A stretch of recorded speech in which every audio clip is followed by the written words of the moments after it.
Welcome to the ISA Twin Cities section video explaining our Future City Competition Special Award for the most creative and innovative use of automation and instrumentation in your team's City of the Future.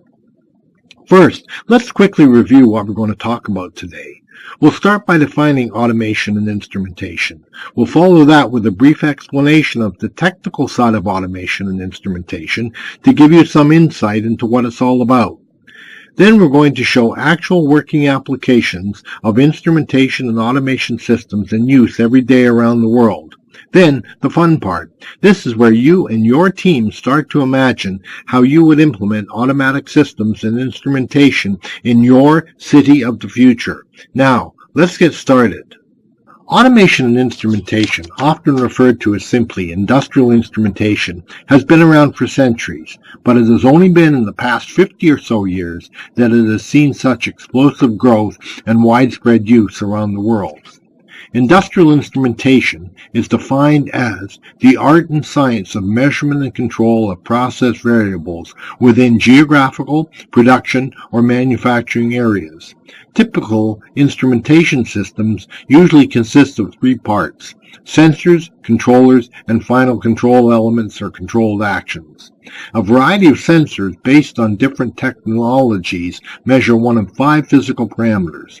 They are flow, pressure, temperature, level, and analytical properties. The sensor electronically transmits the measurement to the controller, where it is either recorded or mathematically processed for further action. The best way to illustrate this is with our first example. A number of years ago, Minneapolis was voted the most automated city in America. Here's an example. Watch the stop sign. See the light start flashing? A motion sensor located below the sign detected a car approaching and sent a signal to a controller at the same location. The controller made the lights around the sign start to flash, making the sign more noticeable and stand out, therefore to be safer for pedestrians and cars backing out of local driveways. After the car passed, the controller stopped the light flashing. Another Minneapolis automated features are the strobe lights found at stoplights that start flashing when emergency vehicles approach, or other events like transit trains pass that require drivers to pay extra attention. Like our stop sign example, municipal automation is critical to infrastructure support, public safety, and helping to coordinate police, fire, ambulance, and traffic control. In Germany, a van outfitted with a high-speed, GPS-connected road-scanning laser sensor, referred to as LiDAR, which is short for light radar, travels the major highways scanning for road faults. When one is found, it transmits that location back to the central maintenance shop so that a repair crew can come out and fix it. The same technology is being tested for use in airplanes to detect unseen air turbulence up ahead of the plane. Water treatment plants and municipalities are major users of industrial instrumentation and automation. Flow meters, pressure transmitters, analytical instruments, all linked to computer automation, continually monitor your public services like drinking water to ensure its safe delivery to our homes, or that sewage flowing the other way is properly treated to minimize pollution. Automation has existed for decades in buildings, sensing things like air quality, airflow, air temperature, humidity levels, and monitoring for fire safety, break-ins, and gas leaks. Automation helps producers deliver quality, reasonably priced food. Inland fish farms are an example. They are automated and have automatic fish feeders, motor and pump controllers, and computer screen graphics to help the operators manage and protect the fish.